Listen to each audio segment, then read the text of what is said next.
Zephyr Kane had always been the quiet shadow in his family, a 34-year-old graphic designer from Emberfield who craved adventure but rarely claimed the spotlight.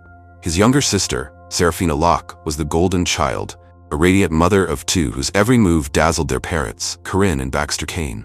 Seraphina's kids, Juniper and Rowan, were the apples of their grandparents' eyes, and Zephyr loved them too, even if it meant his own desires often slipped through the cracks.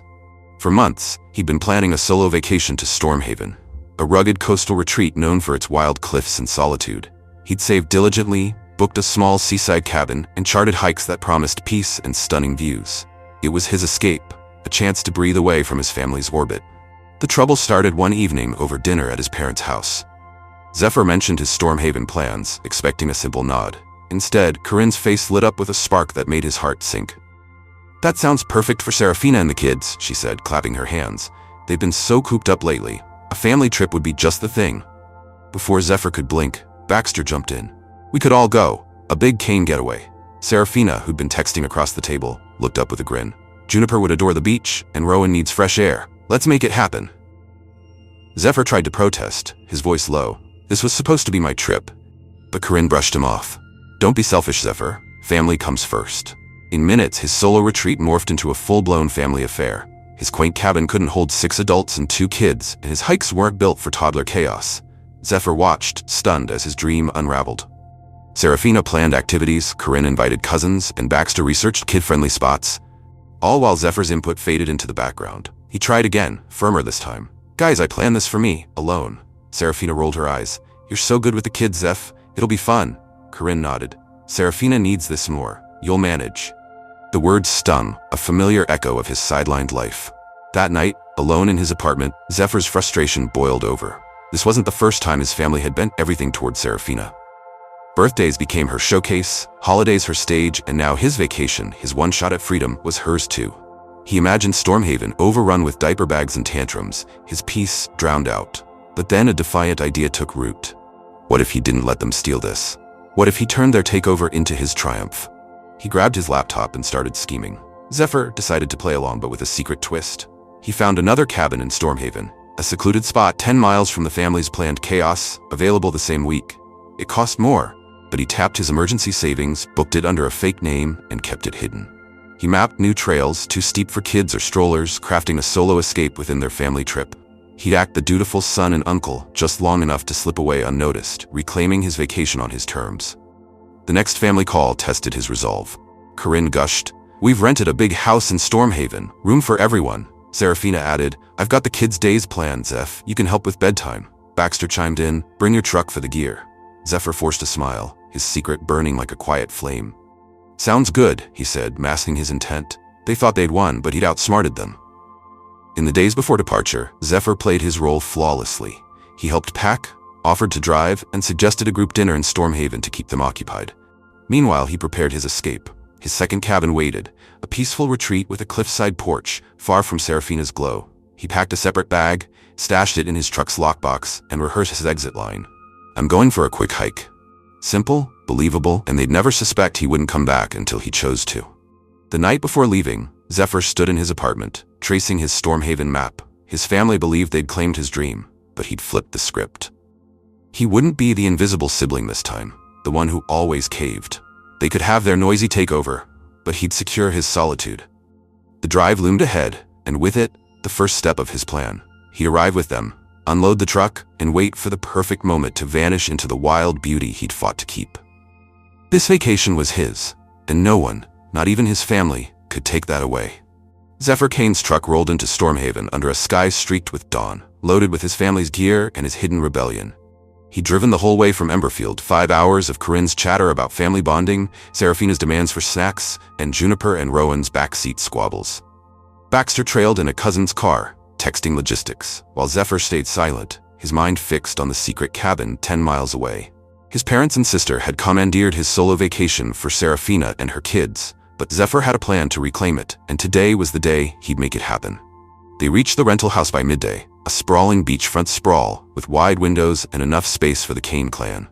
Zephyr hauled bags inside, his arms aching as he carried Seraphina's overstuffed suitcases and Juniper's toy bin. Corinne bustled around, assigning rooms, while Baxter unloaded coolers.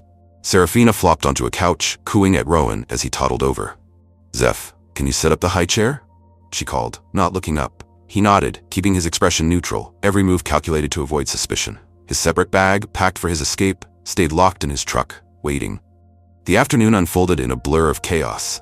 Juniper shrieked when San got in her shoes, Rowan demanded a story, and Corinne insisted on a group photo. Zephyr played along, smiling for the camera, helping with lunch, even tossing a ball with his niece and nephew. Inside, he tracked the clock, waiting for his window. His family assumed he was all in, the reliable brother and uncle, but his heart was already hiking the cliffs of his secret retreat. He'd mapped a trail starting 3 miles from the rental, a rugged path they'd never follow, leading to his hidden cabin. By late afternoon, the moment arrived. The family settled into a noisy dinner prep, Corinne chopping vegetables, Baxter grilling, and Seraphina wrangling the kids. Zephyr saw his chance. He grabbed his jacket, keeping his tone casual. "I'm heading out for a quick hike," he said, slinging a small backpack over his shoulder. Corinne glanced up. "Don't be long, dinner soon." Seraphina waved a hand. "Bring back some cool rocks for Juniper." Zephyr nodded, stepping outside, his pulse quickening. They had no idea he wouldn't return tonight. He drove his truck a short distance, parking near the trailhead he'd chosen, a spot obscured by pines. With his reel pack from the lockbox, he started walking, the weight of his family's expectations falling away with each step. The trail climbed steeply, rocks crunching underfoot, the ocean's roar growing louder. 2 hours later, he reached the cabin, a weathered gem perched on a cliff, its porch overlooking waves crashing below. Zephyr dropped his bag, breathing in the salt air, a grin breaking across his face. He'd done it. This was his Stormhaven, not theirs. Inside, the cabin was simple but perfect. A wood stove, a bed with a quilt, a shelf of old books. Zephyr lit a fire, the crackle filling the silence, and sat on the porch as dusk painted the sky orange. For the first time in months, he felt free, unshackled from Seraphina's spotlight and his parents' favoritism. He thought of them back at the rental, probably annoyed he hadn't returned, but he didn't care. This was his victory, a slice of peace he'd carved out despite their takeover. Back at the family house, dinner had turned tense. Corinne checked her watch, frowning. "Zephyr's late, where is he?" Baxter shrugged. "Probably lost track of time." Seraphina, juggling Rowan on her hip, sighed. "He's so flaky sometimes, I needed him for bath time." They called his phone, but Zephyr had turned it off, savoring his solitude. As night fell, their irritation grew, but they assumed he'd wander back eventually. He always did, didn't he? Zephyr woke the next morning to sunlight streaming through the cabin window, the ocean's rhythm his only company. He brewed coffee, stepped onto the porch, and let the wild beauty sink in. Today he'd hike a trail he dreamed of, a 5-mile loop with views of jagged cliffs and hidden coves. No diaper bags, no whining, just him and the wind. He packed water, a sandwich, and his sketchbook, eager to capture the landscape that was finally his to claim. By midday, he stood at a lookout sketching the horizon when his piece was briefly tested. He'd turned his phone on to check the time, and a flood of messages popped up. "Corinne. Where are you? We're worried." "Seraphina. This isn't funny, Zeph. The kids miss you." "Baxter, get back here, we need help." Zephyr stared at the screen, a twinge of guilt flickering. But then he remembered Corinne's dismissal, Seraphina's entitlement, and he shut the phone off again. They'd survive without him for once. That evening he returned to the cabin, tired but alive, his sketchbook full of Stormhaven's raw beauty. He cooked a simple meal, sat by the fire, and let the day settle over him. His family's takeover had pushed him to this, but he turned it into something better. They'd expected him to fold, to serve their plans, but he'd slipped free. Tomorrow, he'd decide how long to stay gone, whether to face them or stretch this freedom further. For now, he had the cliffs, the sea, and a quiet he'd fought for. No one could hijack that.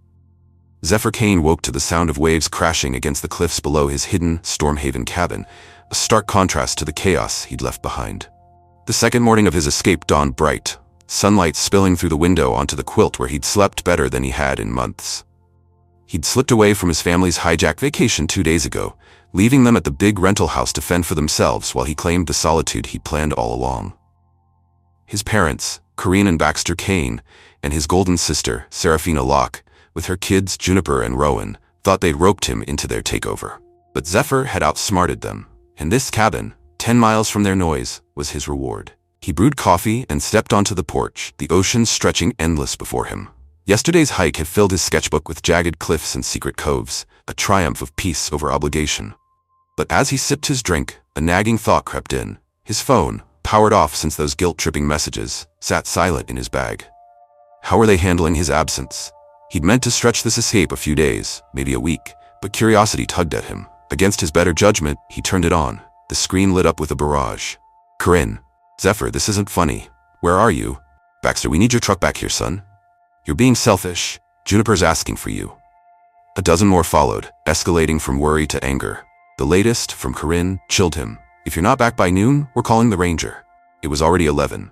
Zephyr's stomach tightened. He'd wanted freedom, not a manhunt. They'd turned his quiet rebellion into a crisis, and now he had to decide, stay hidden or face them. Back at the rental house, the family was unraveling. Corinne paced the kitchen, wringing her hands. He's never done this before, she muttered. Baxter scowled, flipping through a local map. Probably camping somewhere, stubborn fool. Seraphina, juggling Rowan's tantrums, snapped. He knew I needed help with the kids. This is so Zephyr, bailing when it gets tough. Juniper tugged at her leg, whining. Where's Uncle Zeph? They'd spent the first day annoyed, the second worried, and now they were furious, convinced he'd abandoned them. The truth, that he'd planned this escape to reclaim his hijacked vacation, never crossed their minds. Zephyr weighed his options on the cabin porch, the wind tugging at his hair. He could stay, let them stew, and deal with the fallout later. Or he could return, play it off as a mix-up, and keep his secret safe. But the ranger threat changed things. If they involved authorities, his peaceful retreat could turn into a mess, and he'd lose the cabin's anonymity. Reluctantly, he packed his bag, locked up, and hiked back to his truck. He'd go back, but not to grovel.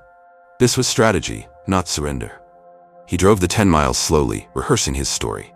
By the time he pulled up to the rental house, it was just past noon, and the family was on the front porch, a mix of relief and rage on their faces. Corinne rushed forward, eyes red. Zephyr Kane, where have you been? Baxter folded his arms, glaring. Seraphina, holding Juniper, huffed. You scared us half to death. Zephyr climbed out, keeping his tone calm. I went hiking, lost track of time. Phone died. Sorry I worried you. The lie slid out easily, and they bought it, too frazzled to dig deeper. Corinne hugged him, then scolded. You should have told us. Baxter grunted. Next time, leave a note. Seraphina's eyes narrowed, but she softened when Juniper ran to Zephyr, clinging to his leg. You're back, the girl squealed. Zephyr ruffled her hair, guilt flickering. He hadn't meant to scare them, just to breathe. But their relief quickly turned to demands. Help with dinner, Corinne said. Take the kids tomorrow, Seraphina added. They assumed he'd slot back into their plans, oblivious to his defiance. That night, Zephyr lay on a couch in the crowded house, the kids' chatter and Baxter's snores filling the air. He dodged a bullet, but his escape felt incomplete. The cabin called to him, a haven he wasn't ready to abandon. As the family slept, he slipped outside, grabbed his hidden bag from the truck, and made a decision. He'd stay one more day, keep them calm, then vanish again, smarter this time. He'd leave a vague note, gone exploring, back soon, and stretch his freedom longer. The next morning, he played the part. Breakfast with Juniper, a beach walk with Rowan. But by afternoon, he saw his chance. The family planned a town trip for ice cream, and Zephyr begged off, citing a headache. I'll catch up later, he said, waving as they piled into Baxter's car. The second they were gone, he grabbed his pack, left the note on the counter, and drove back to the trailhead. 2 hours later, he was at the cabin again, the ocean's roar welcoming him home. Zephyr settled in, lighting the stove, sketching the day's waves. His family would fume when they found the note, but he bought himself time. They'd hijacked his vacation, but he'd hijacked it back, twice now. He pictured Seraphina's pout, Corinne's lectures, and smiled. This wasn't over, but for now, the cliffs were his, the solitude his prize. He'd face their wrath eventually, but today, he'd won. The cabin, the sea, and his defiance belonged to him alone. Zephyr Kane stood on the porch of his hidden Stormhaven cabin, the ocean's roar blending with the wind as dusk settled over the cliffs. It was his third day of true freedom, reclaimed after his family hijacked his solo vacation for his golden sister, Seraphina Locke, and her kids, Juniper and Rowan. He'd slipped back to this sanctuary yesterday, leaving a vague note at the rental house to buy time. His parents, Corinne and Baxter Kane, thought they'd pulled him back into their orbit, but Zephyr had outmaneuvered them again, securing the solitude he'd craved all along. Now, with a fire crackling inside and his sketchbook full of Stormhaven's wild beauty, he felt a peace he hadn't known in years. The past 2 days had been a revelation. He'd hiked trails too steep for his family to follow, sketched coves and cliffs, and slept under a quilt that smelled of cedar. Each moment was his, free from Seraphina's demands or Corinne's guilt trips. But as the sun dipped low, casting gold across the waves, a quiet unease crept in. His phone, off since his second escape, held the weight of their inevitable reaction. He'd stretched this rebellion longer than planned, and sooner or later, he'd have to face them. The question was how much fight they'd bring, and whether he'd bend this time. Back at the rental house, chaos reigned. Corinne had found Zephyr's note, gone exploring back soon, and her worry had morphed into fury. "He's disappeared again," she cried, pacing the kitchen. Baxter slammed a mug down. "Enough's enough. He's acting like a kid." Seraphina, brushing Juniper's hair, scowled. "I can't believe he'd ditch us twice. I needed him here." Rowan toddled over, asking, "Where's Uncle Zeph?" And Seraphina snapped, "He's being selfish, that's where." They'd called the ranger yesterday after his first absence, but this time they hesitated, torn between anger and exhaustion. Still, they weren't done with him. Zephyr woke the next morning, determined to savor one last day. He hiked a final trail, a grueling climb to a lookout where the ocean stretched endless below. He sketched the view, the pencil steady in his hand, and felt a surge of pride. This vacation, stolen by his family's favoritism, was his again. But as he descended, his resolve wavered. Juniper's voice asking for him echoed in his mind. He didn't hate them, not really. He just wanted to be seen, not sidelined for Seraphina's glow. With a sigh, he decided it was time. He'd return, face their wrath, and stand his ground. He drove back to the rental house that afternoon, pulling up as the family returned from a beach outing. Corinne spotted him first, her face a storm of relief and rage. "Zephyr Kane, you've got some explaining to do," she shouted, marching over. Baxter followed, arms crossed, while Seraphina lingered with the kids, her glare icy. Juniper ran to Zephyr, hugging his leg, and Rowan waved, oblivious to the tension. Zephyr stepped out, calm but firm. "I needed a break," he said. "I'm here now." The confrontation erupted. Corinne's voice cracked. "A break? You left us twice. We thought you were lost or hurt." Baxter growled. "You don't just vanish, son. We relied on you." Seraphina stepped forward, Juniper clinging to her. "You abandoned us. I had to manage the kids alone, and they missed you." Zephyr met their eyes, unflinching. "You hijacked my vacation. I planned it for me, not all of you. I helped, I showed up, but I needed something for myself too." His words hung heavy, cutting through their anger. Corinne faltered, her hands dropping. "We didn't mean to take it from you," she said, softer now. Baxter rubbed his neck, grumbling. "We got carried away." Seraphina's jaw tightened, but Juniper's tug at her hand softened her edge. "I didn't realize it was that big a deal to you," she admitted, voice low. Zephyr nodded, his tone steady. "It was. I love you all, but I'm not just the backup. I deserve my own space too." Silence settled, thick with unspoken truths. Corinne's eyes welled up, and she pulled Zephyr into a hug. "I'm sorry, honey. We should have asked." Baxter clapped his shoulder, gruff but genuine. "Next time, speak up sooner." Seraphina hesitated, then offered a small smile. "The kids really did miss you. Maybe we can plan something together properly." Zephyr returned the smile, relief washing over him. "I'd like that, but I get a say too." That night, they sat around a bonfire on the beach, Juniper roasting marshmallows in Zephyr's lap, Rowan giggling nearby. The air felt lighter, the tension easing into something new. Zephyr didn't tell them about the cabin. That was his secret, his proof he could stand up for himself. He'd reclaimed his vacation, not just in days stolen, but in this moment, where his family finally saw him, not just Seraphina's shadow. The next morning, as they packed to leave Stormhaven, Zephyr lingered by his truck, sketching one last view of the cliffs. His escape had been a risk, a rebellion born of years swallowing his voice. It had shaken them, but it had also shifted something. Corinne promised a quiet dinner back home, just the three of them, and Seraphina suggested a future trip where Zephyr picked the spot. He smiled, closing his sketchbook. He'd fought for his freedom and won, not just the solitude, but a place in his family where he mattered too. The cliffs faded behind him as he drove away, his victory etched in every line he'd drawn.